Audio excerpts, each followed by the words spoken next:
There was no grand attempt to sneak something past people, but they'd simply never built in a transparent process. This is one of the problems of going from the normal professional negotiation that USTR manages, when we have trade negotiators who know you have to communicate with the NGOs. We all learned that after the battle in Seattle and the troubles over NAFTA and other trade agreements.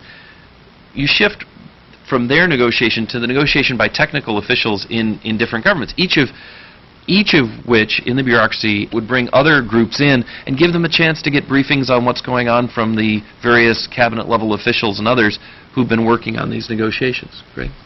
Just to add to that, I think that one of the things that we try to do in our paper in addressing asymmetries, Congress, and special interests is contrast the SPP process with what has been over the past, for most of the post-war period, a rather predictable, almost stage-managed trade policy or trade negotiation model where the executive branch works quite closely with Congress, and the degree of congressional oversight and transparency and public input has in effect increased over time to the point where you have administration officials up on Capitol Hill for say the WTO negotiations on a regular basis, meeting with staffers of the relevant committees, telling them what they're doing, and Congress then pushing back, imposing limits on what the administration can do.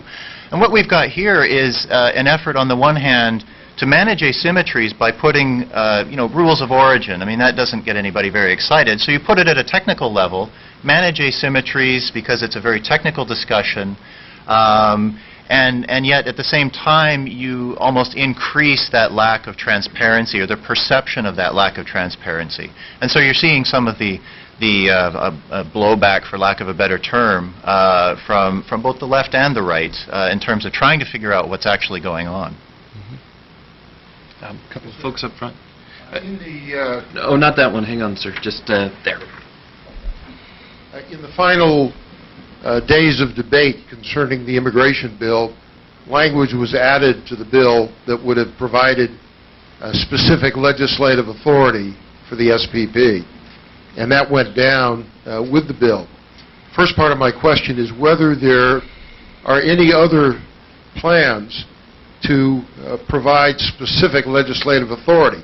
I know in your paper you argue that prior legislation, broadly interpreted, can authorize this, but there is a lack of specific